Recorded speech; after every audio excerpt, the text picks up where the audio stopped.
السلام علیکم، میں ہوں اسٹرالوجر سید مصور علی زنجانی۔ ہمارا ویکلی پروگرام جو کہ 31 جولائی سے ہوگا 6 اگست تک، 31 سے 6 اگست تک اگر ہم لوگ دیکھیں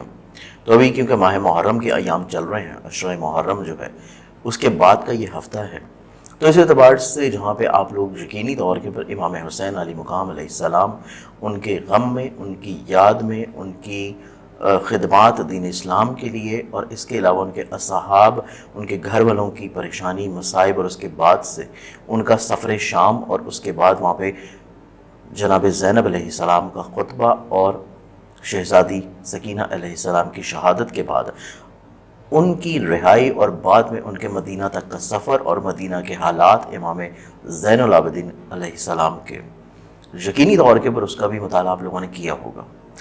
اور اس کو اپنی ذات تک رکھنے کی بجائے دوسروں کے ساتھ شیئر بھی ضرور کیا کریں تاکہ آگے آنے والی نسل کو چیزیں پراپرلی طور کے پر ٹرانسفر ہو، اور ہماری آگے آنے والی جو نسل ہے، یوتھ ہے، جو ینگ جنریشن ہے، ان کی اٹیچمنٹ، بانڈنگ حقیقی معنی میں اپنے دین اسلام اور مذہب کے ساتھ رہ سکے۔ اگر ہم لوگ گفتگو کرتے ہیں اس ہفتے کی، تو اس ہفتے میں روحانی طور کے پر، اسلامی طور کے پر جو واقعات بنیں گے، ایک تو اس میں یہ وہ واقعہ ہوگا جو کہ اصحاب فیل کے اوپر عذاب نازل ہوا تھا، جس کا ذکر سورہ فیل قرآن پاک کی سورہ میں بھی ہے، اور اس کے علاوہ اس کے ویری نیکسٹ ڈے اسی ہفتے میں ہمارے پاس تحویل قبلہ بھی ہے بجانب کعبہ، بیت المقدس کی طرف سے نماز رکوع کے دوران، نماز کے دوران حضور اکرم صلی اللہ علیہ وسلم کا جب رخ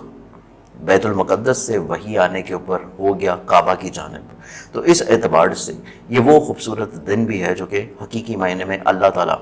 کو، کیونکہ قیامت تک کے ایک ایک حالات اور ایک ایک واقعات کا پتہ ہے، اور قیامت کے بعد کیا ہونا ہے ہر انسان کو اٹھائے جانے کے بعد وہ بھی علم ہے، تو اس اعتبار سے اللہ کو پتہ تھا کہ مستقبل میں جا کے مسلمانوں کے لیے نہایت ہی مشکل ہو جائے گا کہ وہ بیت المقدس میں جائیں اور وہاں پہ جا کے وہ عبادات کریں، وہ ذکر و اذکار کریں جو کہ اللہ ہم سے ڈیمانڈ کرتا ہے، جس کے لیے اللہ تعالیٰ نے ہمیں اس دنیا میں بھیجا ہے اور اللہ تعالیٰ نے ہمیں تخلیق فرمایا ہے۔ تو اس اعتبار سے قبلہ کا رخ اسی زمانہ میں ہی تبدیل کر کے کعبہ کی جانب ہو گیا تھا کہ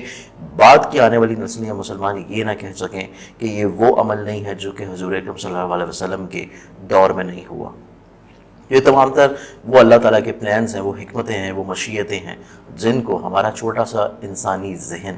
سمجھنے سے قاصر ہے، لیکن اگر وقت کو دیکھا جائے تو وقت ہمیں بتا دیتا ہے کہ اللہ تعالیٰ ہی بہتر کارساز ہے، اور وہی ہر انسان کے لیے بہتر طور کے پر پلان آؤٹ کرنے والا ہے۔ تو اسی اعتبار سے آپ لوگ کوشش یہ کیا کریں کہ آپ کی جتنی خواہشات ہوتی ہیں، آپ لوگوں کے پرابلم مسائل ہوتے ہیں جس میں شیطان آپ لوگوں کے دلوں میں وہم وسوسے ڈال دیتا ہے کہ میرے ساتھ ہی ایسا کیوں ہوا ہے، دوسروں کے ساتھ کیوں نہیں ہے، میں ہی اس کی مشکل دور سے کیوں گزر رہا ہوں، میں ہی اس مسائل پریشانیوں سے کیوں گزر رہا ہوں۔ تو اس چیز کو سمجھنا بڑا ضروری ہے کہ آپ ان مسائل پریشانی اور مشکلوں سے اس لیے گزر رہے ہیں کیونکہ آپ لوگ وعدہ کر کے آئے ہیں اس دنیا میں اللہ سے اس کی عبادت کا، اور اس وعدے کو پورا کرنے کا کہ ہم اس دنیا میں جا کے تیری رضا اور تیری خوشی میں خوش رہیں گے، اور تیری عبادت کو بہتر طور پہ انجام دیں گے، اور اس کے بعد جو تو ہمیں اجر دے گا وہ جنت کے اعلیٰ درجات ہوں گے۔ تو ہم اس وعدے کو بھول جاتے ہیں اور ہم صرف شیطانی وہم وسوسوں کو یاد رکھتے ہیں۔ وقتی طور کے پر ہماری ہمت ضرور ٹوٹتی ہے، لیکن اس ہمت کو قائم رکھنے کے لیے ہمارا رجوع ہمیشہ اللہ تعالیٰ کی ذات، اس کے پیغمبر، اولیاء، ائمہ کرام اور ان کی تعلیمات کی طرف ہونا چاہیے، اور یہ چیز آپ لوگوں کے پر اللہ تعالیٰ بار بار عیاں کر دیتا ہے، اور ماہ محرم میں ہم لوگ اس کی پریکٹس بھی کرتے ہیں کہ اللہ تعالیٰ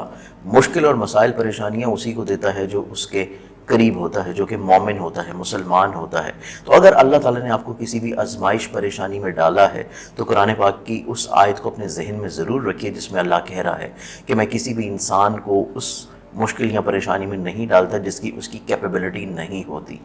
تو یقینی طور کے اوپر اللہ نے ہمارے دلوں میں، ہمارے ذہن میں، ہمارے نفس میں، ہمارے تقویت میں انسان کو اشرف المخلوقات اسی لیے بنایا ہے کہ اس میں یہ طاقت ہے، اس میں یہ ہمت ہے، یہ حوصلہ ہے کہ اللہ تعالیٰ کی ہر آزمائش میں وہ بہتر انداز میں پورا اتر سکتا ہے۔ تو اس اعتبار سے اس طرح کے وہم وسوسوں کو اپنے دلوں میں جگہ دینے کی بجائے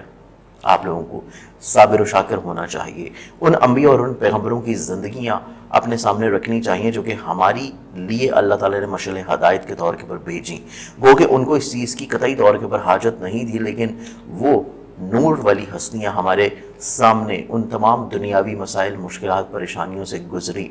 جس سے ہم لوگ ابھی کہیں نہ کہیں پہ گزر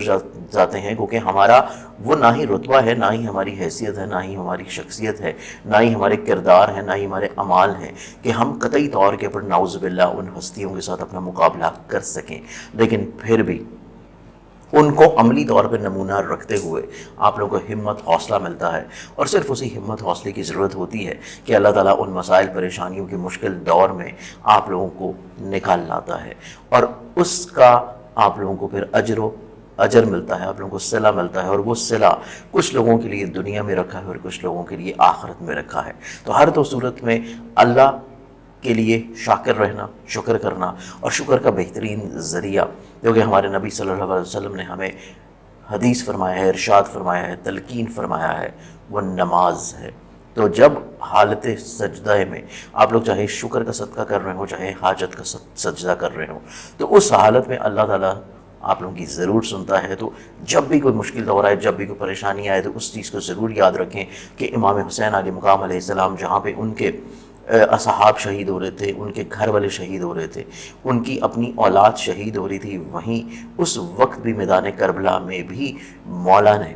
نماز جو ہے وہ لازمی طور پہ ادا کی، اور نیزے پہ سر بلند ہونے کے بعد کافی روایات میں یہ ملتا ہے کہ امام نے قرآن کی تلاوت بھی فرمائی۔ تو اس اعتبار سے اپنے رشتے کو قرآن کے ساتھ، اللہ کے ساتھ، اور نبی کی اطاعت و تلقین اور آئمہ کی جو تعلیمات ہیں ان کے ساتھ لازمی طور کے پر اٹیچ رکھیں گے تو یقینی طور کے پر آپ لوگوں کی زندگیوں میں